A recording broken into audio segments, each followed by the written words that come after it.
Hi, this is Komal Chaudhary and GS 365 के current segment में आप सभी का स्वागत है। आई होप आप सभी बहुत अच्छे होंगे और अपने एग्ज़ाम की तैयारी बहुत अच्छे से कर रहे होंगे। आज हम करंट अफेयर डिस्कस करेंगे। कुछ टॉपिक्स हैं जो बहुत ही इंपॉर्टेंट रहने वाले हैं एग्ज़ाम के पॉइंट ऑफ व्यू से। तो स्टार्ट करते हैं बिना देरी करते हुए।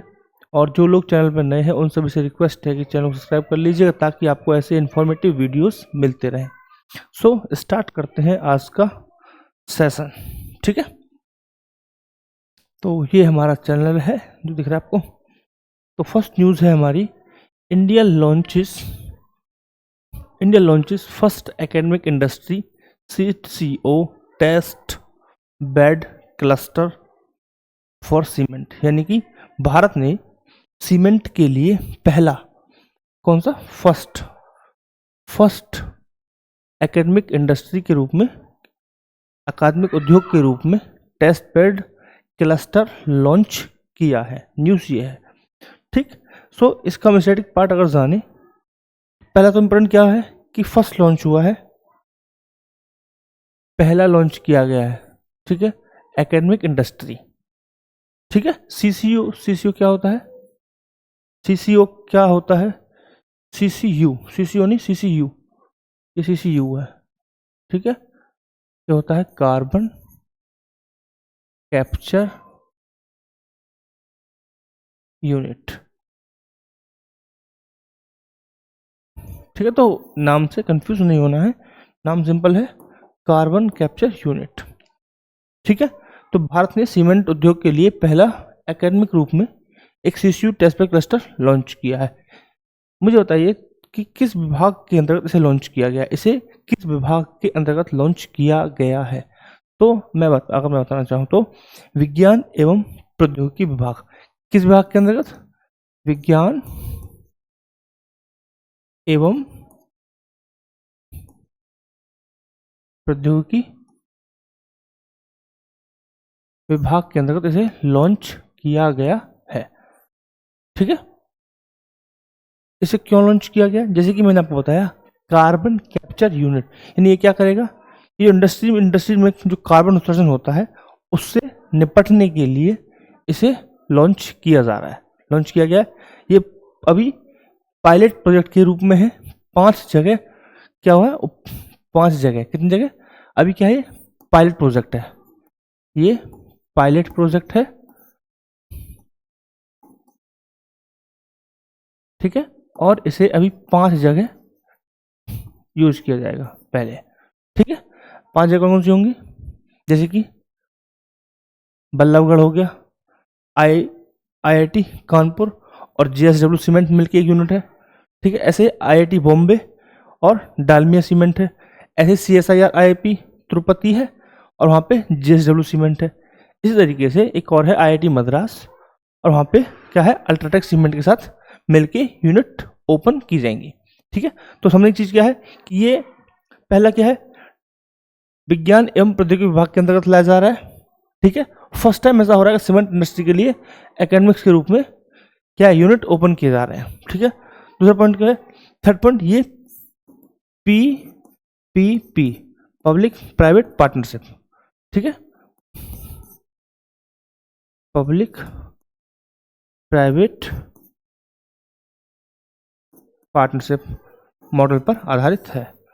ठीक है, जैसे कि आप सबको दिख रहा होगा कि JSW सीमेंट हो गया, अल्ट्राटेक सीमेंट हो गया, डालमिया सीमेंट, ये क्या है, ये सब प्राइवेट कंपनीज है। वहीं जब हम बात करें IIT Bombay, IIT Madras, IIT Kanpur, तो क्या है, ये सब पब्लिक इंस्टीट्यूट है, यानी सरकारी संस्थान है। तो ये जो प्रोजेक्ट है ये सरकारी और प्राइवेट संस्थानों के क्या है, एक साझेदारी के रूप में अभी पायलट प्रोजेक्ट के रूप में लाया जा रहा है। ठीक है, तो ये था हमारा आज का न्यूज़। इंपॉर्टेंट चीज़ रखने वाली, 5 जगह हो रहा है, पायलट प्रोजेक्ट है। अभी विभाग कौन सा है, विज्ञान एवं प्रौद्योगिकी विभाग। और फर्स्ट टाइम ऐसा हुआ है कि सीमेंट इंडस्ट्री के लिए एकेडमिक्स के रूप में क्या हुआ है, अभी एक पायलट प्रोजेक्ट लॉन्च किया गया है। नेक्स्ट न्यूज़ क्या है? नेक्स्ट न्यूज़ है हमारे, Assam CM Himanta Biswa Sarma introduce AI anchor Ankita. ये है, ये AI एंकर है। ठीक है, तो अभी क्या हुआ है कि असम के मुख्यमंत्री जो हैं हेमंत बिस्वा शर्मा, उन्होंने AI एंकर अंकिता को इंट्रोड्यूस किया है। सिंपल न्यूज़ है। यानी कि अब रीजनल लेवल पे भी हमें देखने को मिल रहा है कि जो एंकर हैं वो AI बेस्ड यानी कि आर्टिफिशियल इंटेलिजेंस बेस्ड हो सकते हैं। एग्जाम्पल को हम समझ सकते हैं कि कौन है, AI अंकिता के रूप में। ठीक है, चलो नेक्स्ट न्यूज़ क्या है। नेक्स्ट न्यूज़ है हमारी inclusive summit to the promote digital accessibility at the GAAD 2025। GAAD का मतलब ग्लोबल एक्सेसिबिलिटी अवेयरनेस डे। ठीक है, ग्लोबल एक्सेसिबिलिटी अवेयरनेस डे यानी कि वैश्विक सुगमता जागरूक दिवस।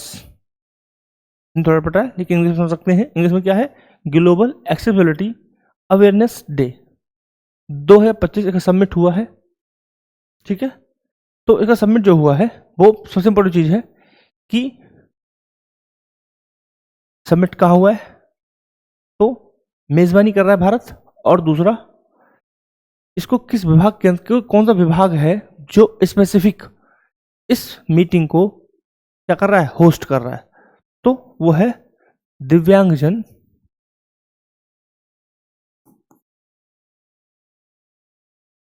सशक्तिकरण विभाग।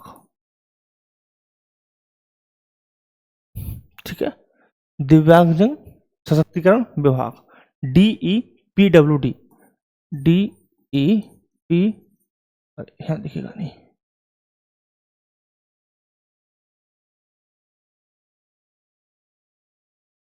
DEPWD। ठीक है, ये विभाग क्या कर रहा है, होस्ट कर रहा है। कौन है, यानी कि ये क्या कर रहे हैं, मेजबानी कर रहे हैं, मेजबानी यानी कि होस्ट कर रहे हैं। तो क्वेश्चन सिंपल हो सकता है कि जो GAAD सबमिट 2025 हो रहा है उसका होस्ट कौन है, तो होस्ट कौन है, DEPWD दिव्यांगजन सशक्तिकरण विभाग। ठीक है, पॉइंट ये है नेक्स्ट कि वैश्विक सुगम्यता दिवस, वैश्विक सुगम्यता जागरूकता दिवस कब मनाया जाता है, कब मना है, तो हमने ये कब मनाया है, 15 मई को हुआ है मीटिंग, 15 मई 2025। ठीक है, नेक्स्ट पॉइंट, और एक पॉइंट और समझ सकते हैं कि जो मीटिंग है जो सबमिट हुआ है, इस सबमिट में कौन कौन से लोग या ग्रुप शामिल हुए थे। तो इस सम्मेलन में SBI फाउंडेशन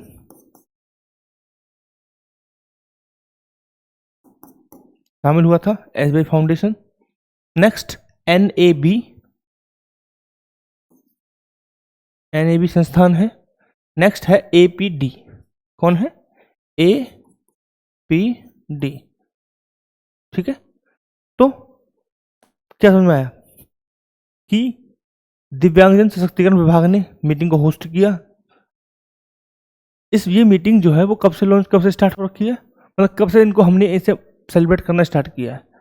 तो लॉन्च कब हुआ था, ये कब से लॉन्च हुआ है, तो मीटिंग 2012 से स्टार्टिंग होनी हुई है। यानी कि जो GAAD सबमिट है वो 2012 से उसका क्या हुआ, स्टार्ट हुई है, कि तब से वो होने लगी है, उससे पहले नहीं होती थी।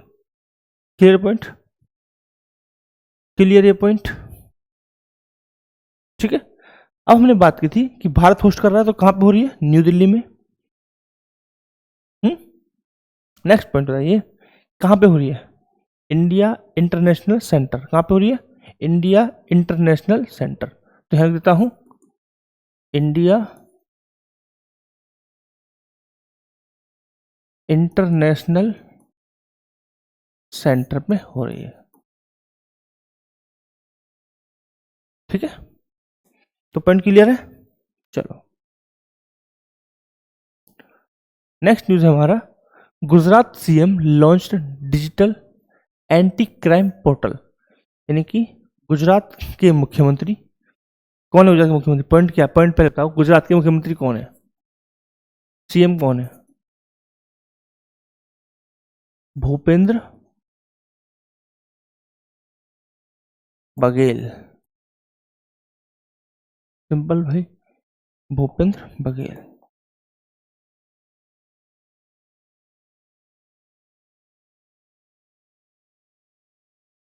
भूपेंद्र बघेल, ठीक है।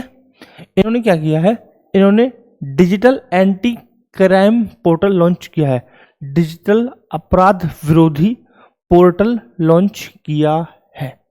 इससे क्या होगा, इससे ही होगा हमारा कि पुलिस के जो भीतर अपराध विरोधी जो क्षमताएं हैं और नागरिकों की सेवा जो भाव है उसको बढ़ाने के लिए ये पोर्टल क्या करेंगे, हेल्प करेंगे, ठीक है। तो पोर्टल का नाम क्या है, फर्स्ट पोर्टल क्या है, साइबर क्राइम रिफंड पोर्टल। इसका नाम है तेरा तुझको अर्पण, तेरा तुझको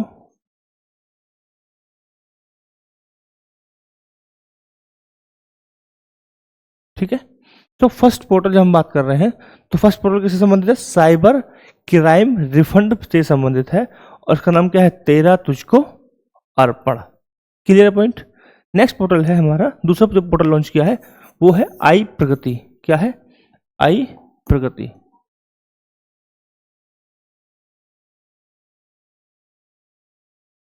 आई प्रगति, इसका काम क्या रहेगा, इस पोर्टल से आप अपनी एफआईआर को ट्रैक कर सकते हैं।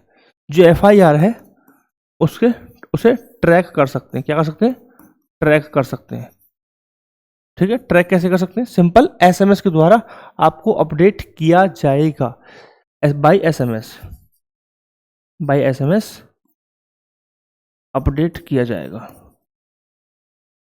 ठीक है।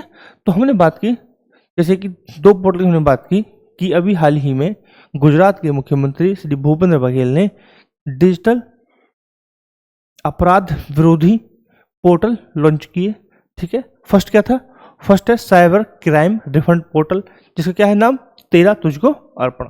सेकंड पोर्टल क्या था, सेकंड पोर्टल है आई प्रगति। सिंपल मीन इसमें क्या होगा, इसमें आप अपनी एफआईआर को ट्रैक कर सकते हैं। ट्रैक आपको मतलब आपको अपडेट्स मिलता रहेगा सिंपल एसएमएस के द्वारा, जैसे क्या प्रोसेस चल रहा है, गिरफ्तारी क्या हुई है, ठीक है। तो ये क्या है, ऑटोमेटिक मिलता रहेगा, ऐसा नहीं आपको, ये सबसे इंपॉर्टेंट चीज क्या है, ऑटोमेटिक होगा, ऑटोमेटिक। ऐसा नहीं है कि आपको कोई रिक्वेस्ट डालनी है, कोई एसएमएस करना, नहीं, ऑटोमेटिक ही आपको क्या मिलता रहेगा, अपडेट मिलता रहेगा आपकी एफआईआर का बाय दी एसएमएस। ये काम कौन कर रहा है, ये काम कर रहा है आई प्रगति, ठीक है। और ये है हमारा गुजरात पुलिस का सेवा सुरक्षा शांति लोगो, सेवा सुरक्षा शांति, इसे याद रख सकते हैं, ठीक है। नेक्स्ट न्यूज है हमारी, नेक्स्ट न्यूज देख सकते हैं हम, जस्टिस भूषण रामकृष्ण गवाई। कौन है ये, कौन है ये, तो ये है 52वें चीफ जस्टिस ऑफ इंडिया। कौन है, 52वें CJI यानी कि चीफ जस्टिस ऑफ इंडिया, मुख्य न्यायाधीश,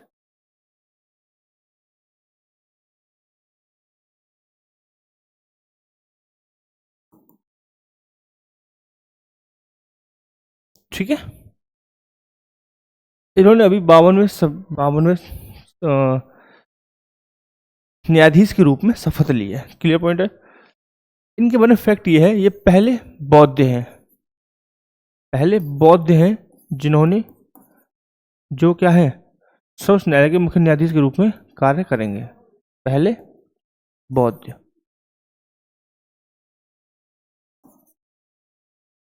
पहले बौद्ध हैं, एक इंपॉर्टेंट फैक्ट हो सकता है, ठीक है। और इन्होंने लगभग 300 डिसीजन निर्णय लिखे हैं, वनडे एग्जाम में आ सकता है, 300 निर्णय लिखे हैं, ठीक है। तो ऐसा होता है कि आज के जो ट्रेंड है एग्जाम में, हम देख रहे हैं कि बहुत सारी चीज़ें ऐसे जो अनयूजफुल होती हैं बट एग्जाम में आ जाती हैं, ठीक है। तो और दूसरा, इनका कार्यकाल कब समाप्त हो रहा है? 23 नवंबर 2025 को कार्यकाल समाप्त होगा। तो 23 नवंबर 2025 को कार्यकाल समाप्त होगा। Clear point? ठीक है। तो हमने क्या समझा कि जो जस्टिस भूषण रामकृष्ण गवाई हैं 52वें चीफ जस्टिस ऑफ इंडिया, इन्होंने किसी जगह ली है? संजीव खन्ना की। ठीक है, सबको पता है किन की जगह ली है? संजीव खन्ना की जगह ली है।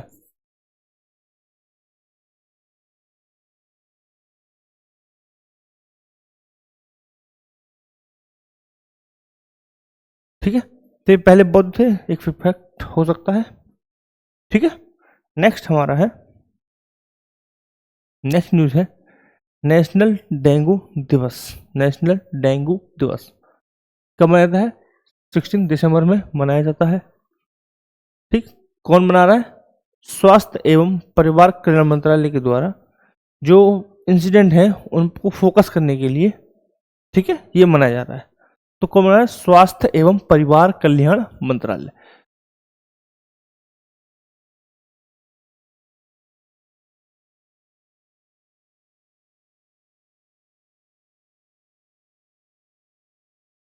एवं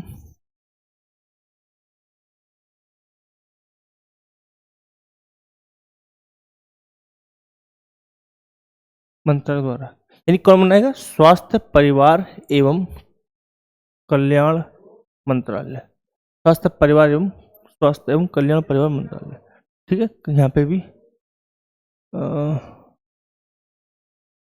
ऐसा डाल दीजिए, स्वास्थ्य एवं परिवार कल्याण मंत्रालय। ठीक है, क्यों मनाया जाता है? जो केसेस हैं उनको फोकस करने के लिए। हाल फिलहाल में हमने देखा है कि जो डेंगू के केसेस हैं वो ज़्यादा बढ़ते जा रहे हैं। ठीक है, तो उनको फोकस करने के लिए क्या कर रहे हैं? नेशनल लेवल पे एक डे के रूप में मना रहे हैं। 16 मई को हम राष्ट्रीय डेंगू दिवस के रूप में मना रहे हैं। कौन मना रहे हैं? परिवार स्वास्थ्य एवं परिवार कल्याण मंत्रालय के द्वारा। ठीक है, पॉइंट ये है कि जो डेंगू है वो किस मच्छर के द्वारा फैलता है? बहुत सिंपल क्वेश्चन है, बहुत सिंपल क्वेश्चन है कि डेंगू किस मच्छर के द्वारा फैलता है? तो डेंगू फैलता है एंडीज मच्छर के द्वारा। कौन से मच्छर के द्वारा? एंडीज मच्छर के द्वारा।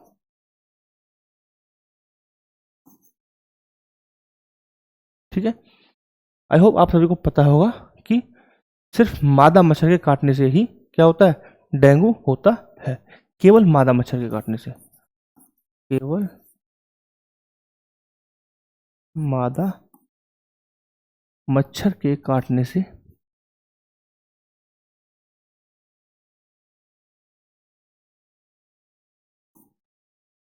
होता है।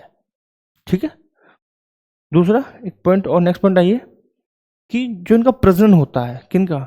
एंडीज मच्छर का। इनका प्रजनन होता है साफ पानी में। कैसे पानी में? साफ पानी में प्रजनन करते हैं ये, साफ पानी में प्रजनन करते हैं। ठीक है, नेक्स्ट पॉइंट आइए कि जो मच्छर है एंडीज मच्छर, ये है सूर्य उदय के 2 घंटे बाद और सूर्य अस्त से 2 घंटे पहले काटते हैं। ठीक है, तो दूसरा पॉइंट क्या है कि जो मच्छर है एंडीज मच्छर है वो दिन में काटेगा। पहली बात, कब काटेगा? सूर्योदय के 2 घंटे बाद और सूर्य उदय के 2 घंटे पहले तक काटेगा। अस्त होने से 2 घंटे पहले तक काटेगा। ठीक है, तो दिन में काटता है बेसिकली। तो एंडीज मच्छर जो है वो दिन में काटता है, तो ये दिन में काटता है, आपको दिन में काटेगा।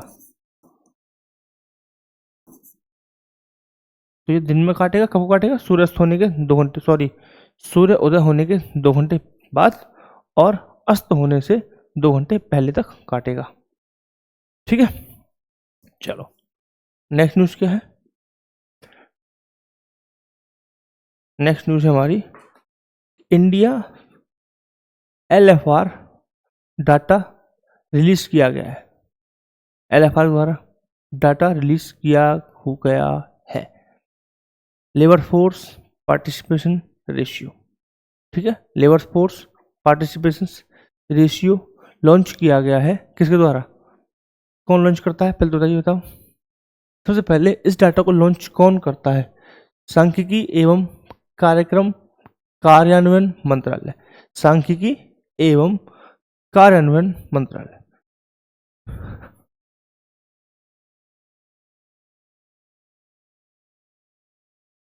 सांख्यिकी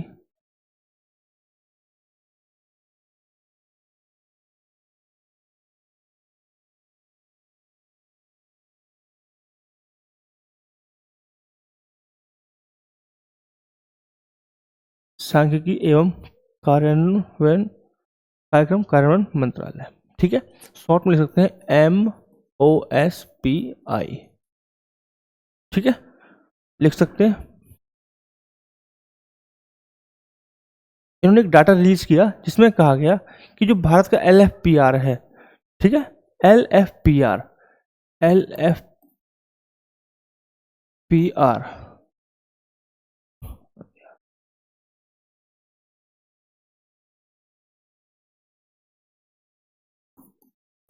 लेबर फोर्स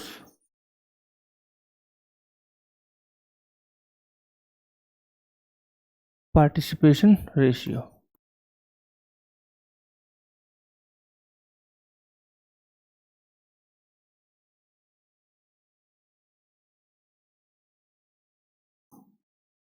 ठीक है, जारी कौन कर रहा है? MOSPI जारी कर रहा है। इन्होंने CWS के आधार पर, CWS के आधार पर इन्होंने, किन्होंने, इन्होंने, गलत हो गया, गंदा सा हो गया।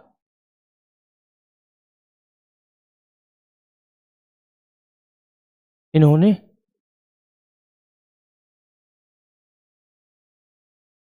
CWS के आधार पर यह बताया कि भारत में जो LFPR है वो 55.6% है। जो LFPR है 55.6% है। ठीक है, और जो बेरोजगारी है, अनएम्प्लॉयमेंट है, वो कितना है? 5%। जो बेरोजगारी है वो कितना है? 5%। ठीक, क्लियर पॉइंट। अगर मैं इसे डिवाइड करूं ग्रामीण और शहरी स्तर पर, जो LFPR है उसे ग्रामीण और शहरी स्तर पे करूं, तो ग्रामीण में हम देखते हैं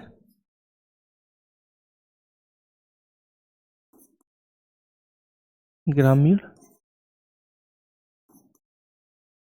शहरी, तो ग्रामीण में हमें LFPR ज़्यादा दिखता है, जो कितना है? 58%। वहीं अगर मैं बात करूं शहरी की, कि शहरी क्षेत्र में जो LFPR है वो है 50.7%। एक सिंपल मीनिंग में जो गांव के लोग हैं वो जो लेबर फोर्स में ज़्यादा इन्वॉल्व है, वहीं शहरी लोग लेबर फोर्स में इन्वॉल्व नहीं है। पॉइंट यह आता है कि CWS क्या है, क्योंकि मैंने एक वर्ड लिखा कि CWS के आधार पर, CWS के आधार पर। ठीक है, तो CWS क्या है? पॉइंट ये है, तो CWS है करंट वीकली स्टेटस अनएम्प्लॉयमेंट।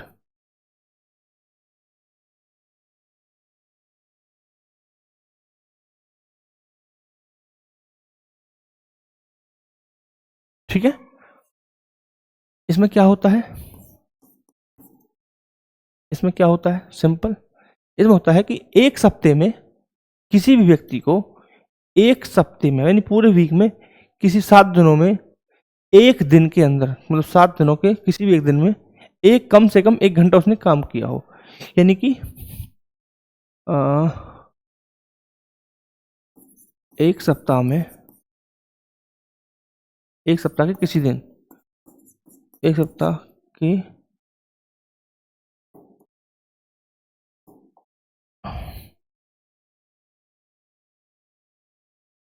एक सप्ताह में कम से कम एक दिन के 1 घंटे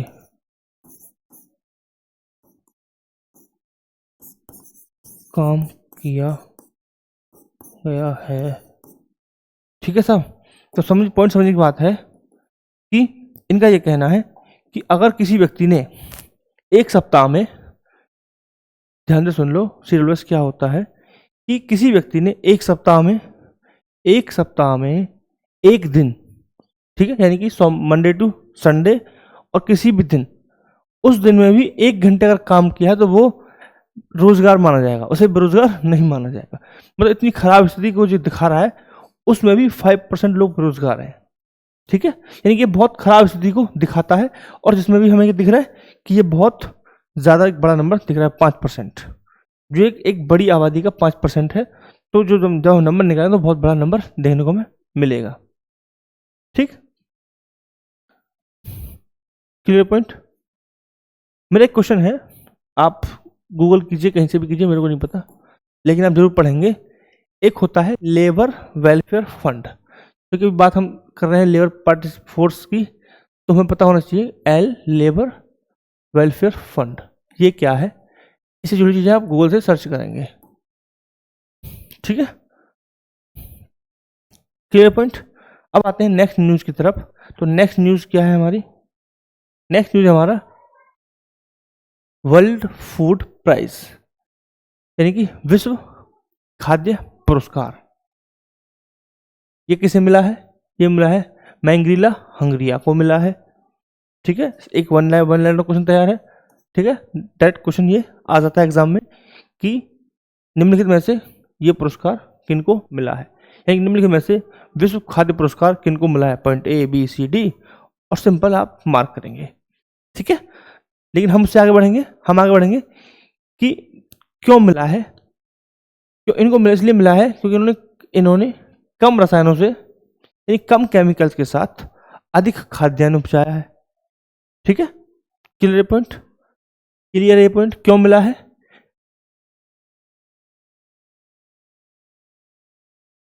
क्यों मिला है?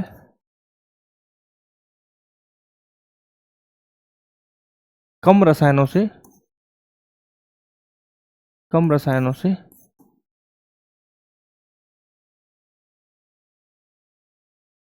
अधिक खाद्यान्न। ठीक है साहब, ये किस देश की है? अगर बात करें तो ये ब्राजील की है, अगर आपको जानना ही है तो लिख सकते हैं। ठीक है, और ये माइक्रोबायोलॉजिस्ट है। कौन है ये? ये माइक्रोबायोलॉजिस्ट है। इन्होंने 2 बैक्टीरिया थे, राइजोबिया एंड राइजोस्पिलम, राइजोस्पिलम एंड राइजोबिया, इन दोनों को प्रयोग करके, ठीक है, क्या किया है? कम रसायनों के साथ अधिक उत्पादन इन्होंने किया है। इन्होंने क्या किया है? इन्होंने जो बैक्टीरियाज हैं इनसे बीज और जो मिट्टी है, राइट, उसकी जो क्या है उपचार डेवलप किया है। ठीक है, सो क्यों मिला है? इन्होंने क्या किया है? इन्होंने 2 बैक्टीरियाज को लेके जो मिट्टी है और बीज है उसका उपचार किया है, पहला पॉइंट। दूसरा, कम रसायनों के साथ इन्होंने अधिक उपज दिखाई है, पॉइंट। तो ये माइक्रोबायोलॉजिस्ट हैं। पॉइंट 4, ये ब्राजील से हैं। इनका नाम क्या है? माजिंगोला हंगरिया, मारियागोला हंगरिया। ठीक है, क्लियर पॉइंट, राइट। चलो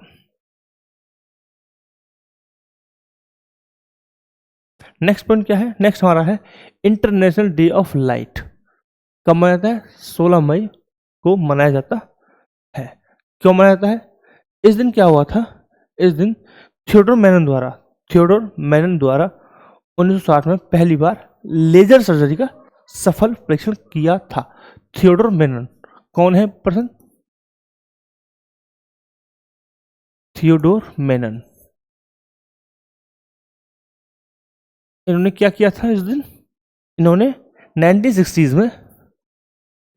में लेजर सर्जरी की थी। लेजर से पहली बार क्या हुआ था? Laser surgery.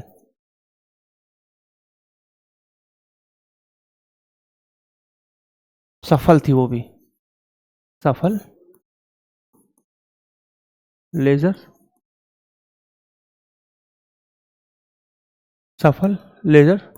सर्जरी।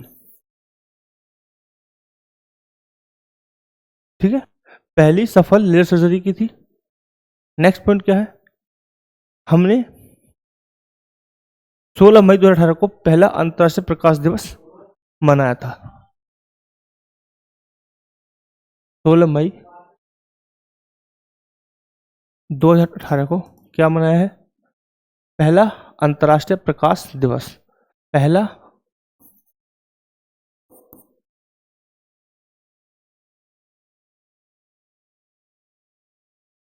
अंतर्राष्ट्रीय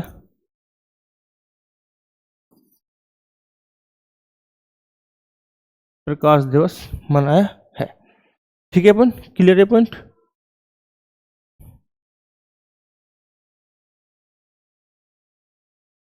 ठीक, अब हम जब बात करते हैं कि ऐसे जब इवेंट होता है, मैं हमेशा कहता हूं तो हर इवेंट का क्या होता है, एक थीम होता है। तो इस इवेंट का थीम क्या है, लाइट, इनोवेशन और मेमन। लाइट, इनोवेशन और मेमन।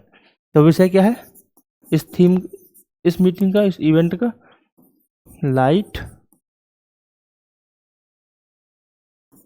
इनोवेशन और मेमन। Clear point, clear point. ठीक है, क्लियर पॉइंट। चलो नेक्स्ट न्यूज़ क्या है हमारी, नेक्स्ट न्यूज़ है growing e waste in India. Bharat में बढ़ता हुआ जो ई वेस्ट है उसको प्रबंधन को लेकर क्या है, एक प्रॉब्लम हो रही है, जिसके लिए ये न्यूज़ बना हुआ है। जब हम बात करते हैं ग्रोइंग ई वेस्ट की, तो भारत तीसरा सबसे बड़ा उत्पादक है ई वेस्ट का। तीसरा सबसे बड़ा उत्पादक, तीसरा सबसे बड़ा उत्पादक है। ठीक है, पॉइंट ये है कि भारत में, पॉइंट ये ई वेस्ट होता क्या है, सबसे बड़ा पहले पॉइंट ये है कि ई वेस्ट होता क्या है। तो जो बेकार पड़े होते हैं, जितने भी इलेक्ट्रॉनिक डिवाइस हमारे होते हैं जो यूजलेस हैं, उनको, उन सभी को ई वेस्ट की कैटेगरी में रखा जाता है। ठीक है, चाहे कोई भी डिवाइस है, इलेक्ट्रॉनिक डिवाइस है और वो यूजलेस है, बेकार पड़ा है, तो क्या हो गया, वो ई वेस्ट के यूज में आएगा। भारत ऐसा क्या है, थर्ड उत्पादक देश है। ठीक, इसकी रूपरेखा के लिए दोबारा से रूपरेखा के प्रबंधन के लिए की जा रही है। कोई और चीज जब अपडेट होगा तो इस न्यूज़ को हम डिटेल में कवर करेंगे। अभी के लिए सिर्फ इतना है कि ई वेस्ट के लिए पुनः रूपरेखा तैयार की जा रही है प्रबंधन के लिए। ठीक है, जो भी ड्राइंग होगी, जो ड्रॉ होकर आएगा, देन हम इसको डिटेल में कवर करेंगे। अभी के लिए सिर्फ इतना ही समझना है। नेक्स्ट पॉइंट है हमारा, इंडिया और ईयू दोनों ने लॉन्च किया है 391 करोड़ रुपए का प्रोजेक्ट। ठीक है, क्या है, डिस्पोज द मैरीटाइम प्लास्टिक। जो मैरीन प्लास्टिक होता है, समुद्री प्लास्टिक है, उसको डिस्पोज करने के लिए 391 करोड़ का एक प्रोजेक्ट लॉन्च किया है। किसने, भारत और ईयू ने। ठीक है, तो न्यूज ये है, एक सिंपल, आप जब आप पढ़ रहे हैं तो हमें थोड़ा ये समझना है कि किस तरीके से क्वेश्चन बन सकते हैं। तो सिंपल एक क्वेश्चन ये बन सकता है कि भारत ने किसके साथ मैरीटाइम जो प्लास्टिक है उसको डिस्पोज करने के लिए अभी क्या किया, प्रोजेक्ट लॉन्च किया है। तो किसके साथ किया है, ईयू के साथ। ठीक है, नेक्स्ट क्वेश्चन समझ सकता है कि भारत ने हाल ही में ईयू के साथ 391 करोड़ का प्रोजेक्ट लॉन्च किया, वो किससे संबंधित है। तो किससे संबंधित है, वो मैराइम प्रोजेक्ट से संबंधित है। ठीक है, क्लियर पॉइंट। मैराइम प्लास्टिक क्या होता है, समुद्री प्लास्टिक। ठीक है, तो प्रोजेक्ट में क्या होगा, इस प्रोजेक्ट में क्या कर रहे हैं कि जो हाइड्रोजन वाली तकनीक है उसको डेवलप करेंगे। क्यों, मिशन में क्या करना है कि जो हाइड्रोजन बनाने वाली टेक्निक है उसको डेवलप करना है दोनों को। ठीक है, तो हाइड्रोजन तकनीक विकसित करनी है। ठीक है, दोनों को हाइड्रोजन टेक्निक विकसित करनी है इस प्रोजेक्ट के माध्यम से। ठीक, चलो नेक्स्ट न्यूज क्या है, India first hydrogen power mining truck launched for the logistic. First है, हाइड्रोजन पावर है, फिर क्या है, माइनिंग का वाला ट्रक है। ठीक है, तो बहुत इंपॉर्टेंट न्यूज है कि पहली बार ऐसा हुआ है कि जो माइनिंग ट्रक है वो हाइड्रोजन पावर वाले ट्रक यूज लॉन्च किया गया है, ठीक है, फर्स्ट हुआ है। तो किसके द्वारा किया है, पॉइंट ये किसने किया है, by the Adani, by Adani के द्वारा इसे किया गया लॉन्च, ठीक है। कहाँ पे हो किया गया, छत्तीसगढ़ में, ठीक। दो पॉइंट हमने समझे। जो फर्स्ट प्रोजेक्ट, जो फर्स्ट हाइड्रोजन ट्रक है माइनिंग के लिए, उसे किसने लॉन्च किया है, अडानी ने किया गया, अडानी द्वारा किया गया, ठीक है। नेक्स्ट पॉइंट क्या है, कहाँ पे किया गया, तो किया गया छत्तीसगढ़ में, ठीक। ये प्रोजेक्ट है, ठीक है, ये प्रोजेक्ट है। और ये प्रोजेक्ट किस किस के बीच में है, तो प्रोजेक्ट दो कंपनी के बीच में है। ये जो प्रोजेक्ट लॉन्च किया गया अडानी द्वारा, ये दो प्रोजेक्ट कंपनी है। एक तो है हमारा ANR प्लस ANIL, दो कंपनियों की क्या है, एक जॉइंट वेंचर है ये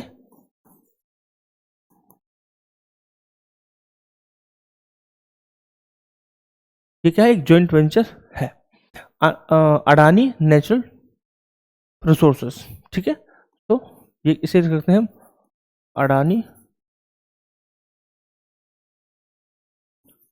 नेचुरल रिसोर्सेस, ठीक है। ऐसे ही ये क्या है, ये अडानी न्यू इंडस्ट्रियल, ठीक है। तो दोनों कंपनी अडानी की है, अडानी न्यू इंडस्ट्रियल लिमिटेड, ठीक है। इन दोनों का एक जॉइंट वेंचर है ये, कौन सा, to promote the truck with the hydrogen technique, hydrogen power mining, ठीक है, क्लियर। इससे क्या फायदा होगा, इससे क्या होगा, इससे प्रमोशन मिलेगा, किसका प्रमोशन होगा, ग्रीन हाइड्रोजन का, सोलर एनर्जी का। ओवरऑल हम देख सकते हैं कि इको फ्रेंडली माइनिंग फैसिलिटीज क्या हो सकती हैं, प्रैक्टिस क्या हो सकती है, स्टार्ट हो जाएंगे, ठीक है। तो हम देख रहे हैं कि जब हम एक ओवरव्यू देखते हैं बड़े में, तो देख पा रहे हैं कि इको फ्रेंडली माइनिंग प्रैक्टिस हमें देखने को मिल सकती है आगे, ठीक है, क्लियर पॉइंट, ठीक। सो न्यूज थी फर्स्ट क्या हुआ है, तो क्वेश्चन किस तरीके से बन सकता है, आपको बताएगा,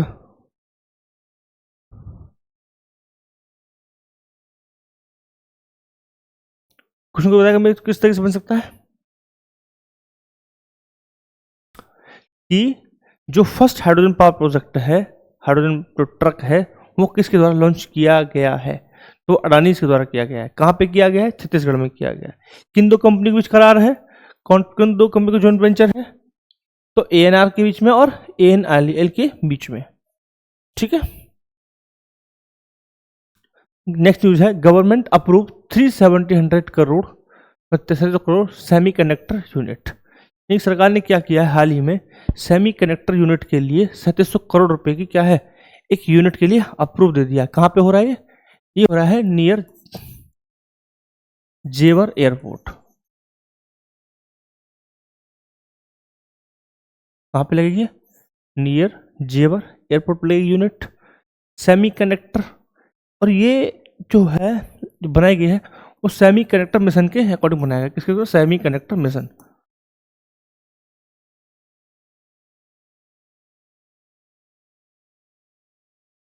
सेमीकंडक्टर मिशन के अंडर इसको बना लगाया जाएगा, ठीक है।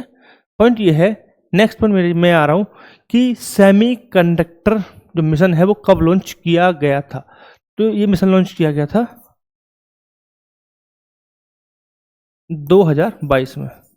कब किया गया था, 2022 में किया गया था, ठीक है। इसका उद्देश्य क्या था, इसका उद्देश्य था कि ओवरऑल जो सेमीकंडक्टर है उसका इकोसिस्टम बनाना है। क्या बनाना है, इकोसिस्टम, जहाँ पे रिसर्च भी होना है और मैन्युफैक्चरिंग भी होनी है, ठीक है। तो यानी कि क्या बनाना है, इकोसिस्टम बनाना है पूरा,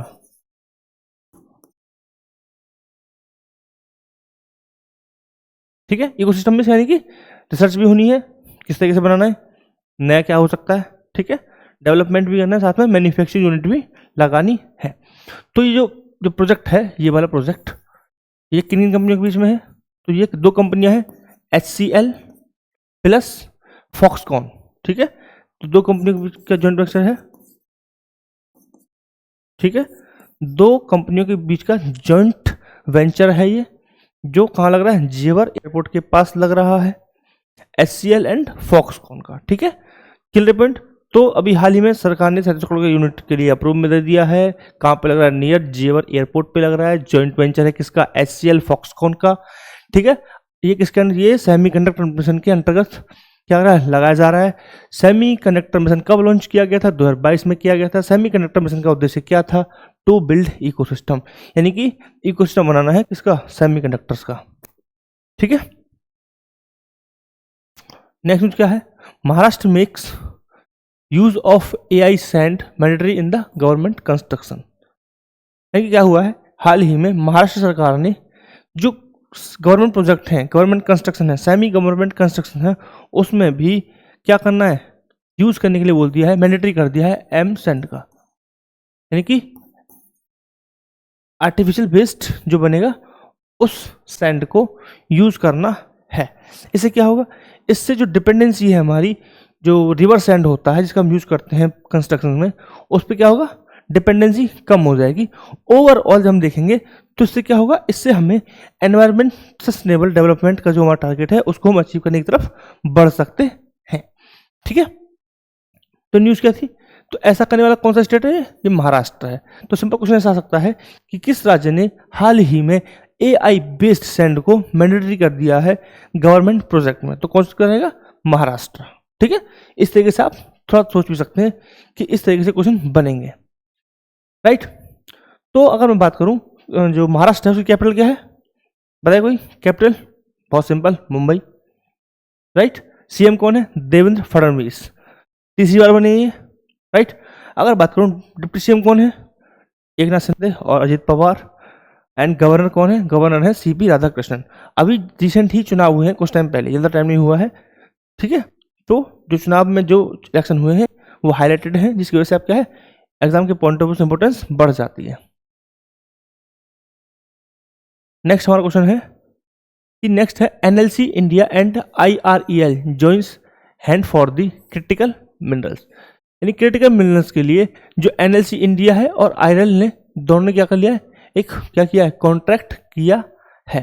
ठीक है, इनका क्या फोकस रहेगा, इनका फोकस रहेगा एक्सप्लोर करना है, माइनिंग करना है और एक्सट्रैक्शन करना है। ठीक है, यानी कि एक्सप्लोर करना है, माइनिंग भी करना है और एक्सट्रैक्शन करना है, रिफाइनिंग भी करनी है। तो फोकस होगा इनका, फोकस क्या रहेगा, एक्सप्लोरेशन। ठीक है, फिर माइनिंग भी करनी है, फिर एक्सट्रैक्ट करना है और फिर क्या करना है साथ में, रिफाइन भी करना है। तो सब स्टेज के लिए क्या है, ये साथ हैं एक दूसरे के, राइट। इसका एम क्या है, उद्देश्य क्या है, ठीक है, तो इनका एम है identify and acquire, identify and acquire, इनका क्या है, दो इनके एम है। पॉइंट ये है मेरा कि मुझे बताइए क्रिटिकल मिनरल्स क्या होते हैं, what is the critical minerals. ठीक है, हमने पढ़ लिया कि क्रिटिकल मिनरल्स के लिए NLC एंड IREL ने क्या किया है, कॉन्ट्रैक्ट कर लिया है साथ में। ठीक है, क्वेश्चन सिंपल फिर से बताता हूँ, सिंपल आ सकता है कि किन दो कंपनियों ने मिलकर क्रिटिकल मिनरल्स के लिए हाल ही में कॉन्ट्रैक्ट किया है, तो NLC इंडिया एंड IREL ने किया है। ठीक है, तो पॉइंट वापस आते हैं कि क्रिटिकल मिनरल्स क्या होते हैं। तो ऐसे एसेंशियल रॉ मटेरियल्स जो किसी भी देश के लिए नेचुरली और इकोनॉमिकली उसकी सिक्योरिटी के लिए इंपॉर्टेंट होते हैं, उन्हें बोलते हैं क्रिटिकल मिनरल्स। ठीक है, लाइक हम लिथियम समझ सकते हैं, कोबाल्ट समझ सकते हैं, कॉपर समझ सकते हैं, निकेल समझ सकते हैं, है ना, सिलिकॉन समझ सकते हैं। इनमें ओवरऑल मोटा मोटा जो है वो बैटरीज में यूज किए जाते हैं। ठीक है, तो ये सब क्या हो गया, क्रिटिकल मिनरल्स की कैटेगरी में रखे जाते हैं। ठीक है, चलो नेक्स्ट आते हैं। नेक्स्ट हमारा पब्लिक सेक्टर बैंक जो है, उन्होंने क्या किया, प्रॉफिट हिट किया है 1.78 करोड़। ठीक है, क्लियर। तो ये बहुत अच्छी न्यूज़ है कि पब्लिक सेक्टर जो बैंक है वो क्या कर रहे हैं, प्रॉफिट हिट किया उन्होंने। ठीक है, लॉस में नहीं है वो, राइट। तो बैंक क्या होते हैं, पहली बात, बैंक होते हैं ऐसी वित्तीय संस्थान जो धनराशि को जमा करते हैं और जनता को ऋण प्रदान करते हैं। साथ ही जैसे कि जो ज्वेलरी होती है उसकी सिक्योरिटी के लिए क्या करते हैं, जो ऑर्नामेंट्स होते हैं उनको रखते हैं सुरक्षा के लिए। ठीक है, क्लियर। तो ये होता है बैंक का ओवरऑल, हम ये समझते हैं काम ये हो गया बैंक का, राइट। अगर मैं बात करूं बैंक के, जो मॉडर्न बैंक के, मैं समझूं कि सबसे पहले कहाँ पे मॉडर्न बैंक एस्टेब्लिश हुआ था, तो ये हुआ था इटली में, इटली के जेनेवा सिटी में हुआ था लगभग 1406 ईस्वी में, राइट। तो कब हुआ था, 1406 ईस्वी में हुआ था, और नाम क्या था, सेंट जॉर्ज बैंक, राइट। तो सिंपल समझ सकते हैं कि पहला आधुनिक बैंक कब हुआ था, इटली के जेनेवा में 1406 ईस्वी में हुआ था, सेंट जॉर्ज बैंक के नाम से हुआ था।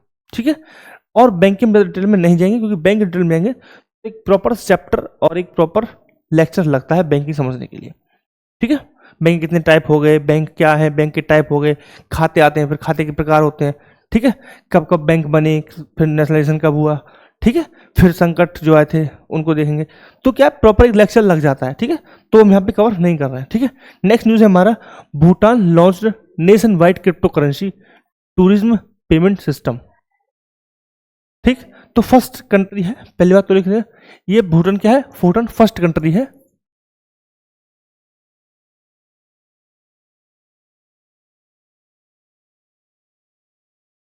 ये क्या है, फर्स्ट कंट्री है, पहला देश है जिन्होंने नेशन वाइड क्रिप्टो करेंसी को टूरिज्म पेमेंट सिस्टम के रूप में क्या ले लिया, एक्सेप्ट किया है। ठीक है, दूसरा पॉइंट क्या है, किस कैसे किया है, तो इन्होंने किया है कॉन्ट्रैक्ट, क्या किया है, एक प्राइवेट कंपनी है Binance pay, Binance pay plus DK bank, DK bank. ठीक है, इन दोनों ने मिलकर क्या किया है, इसे किया है। जो डीके बैंक है वो भूटान का सरकारी बैंक है, भूटान का सरकारी बैंक है।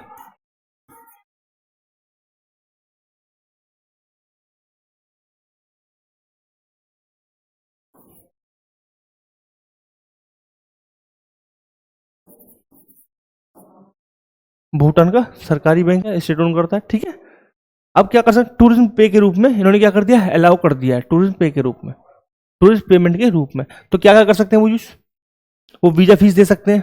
ठीक है, क्रिप्टो करेंसी से ट्रैवल कर सकते हैं, एकोमोडेट कर सकते हैं, मतलब रेंट पे रह सकते हैं घर, टूर कर सकते हैं पूरा। ठीक है, और जो भूटान का लोकल पूरा मर्चेंट है पूरे भूटान में, वो यहाँ पे क्या कर सकते हैं, उसको एक्सेप्ट किया जाएगा, राइट। Clear point. तो क्रिप्टो करेंसी क्या होती है, पॉइंट दूसरा ये आता है, क्रिप्टो करेंसी ब्लॉकचेन आधारित करेंसी होती है जिसपे किसी का कंट्रोल नहीं होता है। ठीक है, तो टोटल क्या होता है, मार्केट पे डिपेंड होती है। ठीक है, नेक्स्ट मेरा पॉइंट है कि भूटान की कैपिटल क्या है, भूटान की कैपिटल क्या है,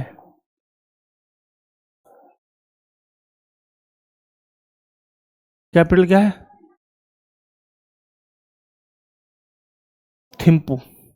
ठीक है, करेंसी क्या है, करेंसी क्या है, नागोत्रम। क्या है, नागोत्रम।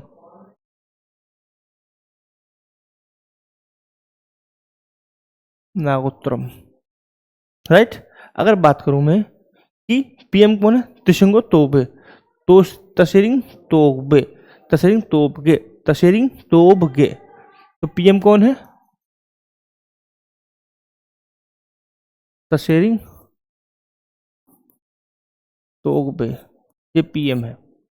ठीक है, अब आपका एक यहाँ से मैं एक स्टार मार्क कर देता हूँ, आपको देखनी है घर जाके लोकेशन, जो बच्चे वीडियो देख रहे हैं, कि जो भूटान है उसके आसपास जो देश हैं, एक भारत है, चाइना है ना, और जो उनकी जो इम्पोर्टेंट लोकेशन है उन चीज़ों का विजिट करेंगे, विजिट नहीं करेंगे, मतलब एटलस पे देखेंगे। ठीक है, चलो नेक्स्ट न्यूज़ क्या है, नेक्स्ट न्यूज़ है हमारा कि जो एक्टिंग सीईओ है ओएनडीसी के, उनको चेंज किया गया, किसको बनाया गया, विभोर जैन को बनाया गया। कौन है नए, विभोर जैन, एक मिनट,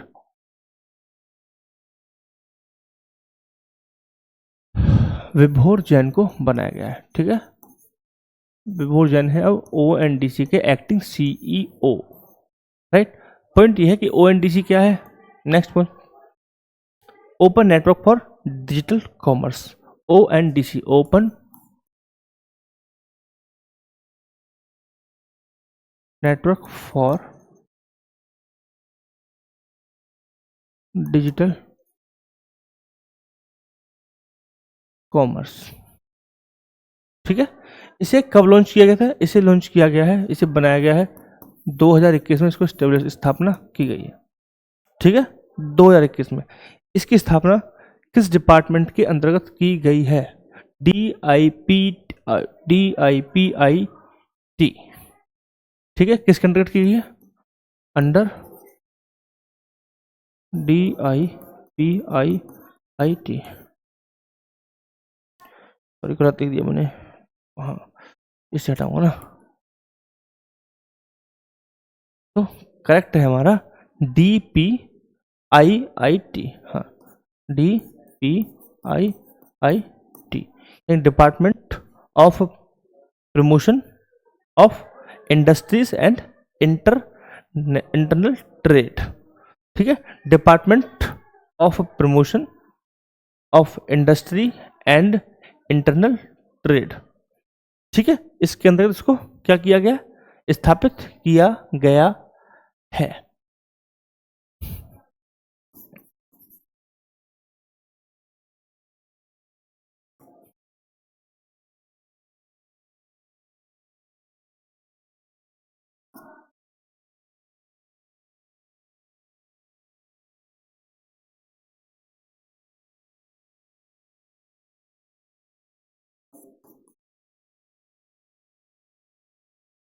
ठीक है, चलो नेक्स्ट न्यूज़ क्या है? नेक्स्ट न्यूज़ हमारी, कुछ हमने अपॉइंटमेंट्स किए हैं जो पीएम मार्क कार्ने ने अपॉइंटमेंट किए थे। क्वेश्चन ये है कि पीएम कार्ने किस देश के प्रधानमंत्री हैं? मेरे को ये जानना है, कमेंट बताएंगे, हम डिस्कस कर चुके हैं।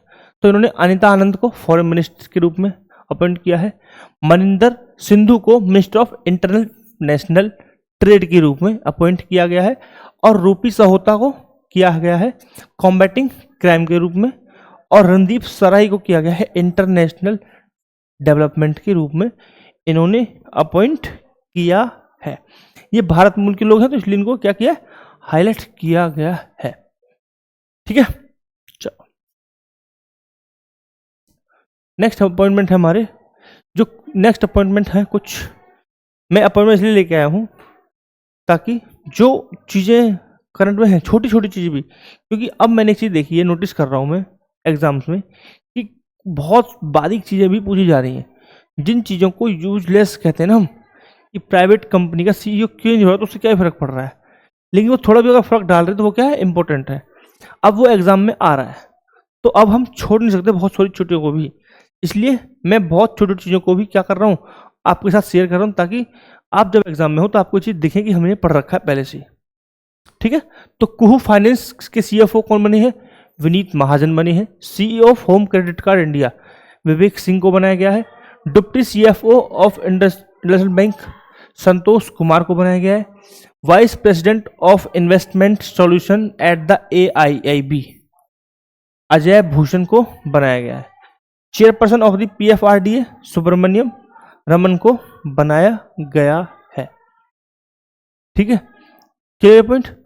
अब मेरा इंपॉर्टेंट चीज है, PFRDA एक इंपॉर्टेंट संस्था है, इसका हम इसे हम क्या समझते हैं? PFRDA क्या है? PFRDA क्या है? तो ये है pension fund regulatory and development, यानी पेंशन से संबंधित जो फंड है उसके रेगुलेशन के लिए क्या है? एक बॉडी बनाई गई है। ठीक है, कब बनाई गई थी? 2003 में इसको बनाया गया था। कब बनाया? 2003 में। क्या क्यों बनाया गया था? इसका काम क्या है? इसका काम है जो पेंशन इंडस्ट्री है उसको डेवलप करना है और उसे रेगुलेट करना है। हम पहली बात कर चुके हैं, इसका काम क्या है? इसका काम है पेंशन जो फंड है उसको रेगुलेट करना है और डेवलप करना है। ठीक है, तो सिंपल है। ठीक है, तो इसका काम क्या है? To promote pension industry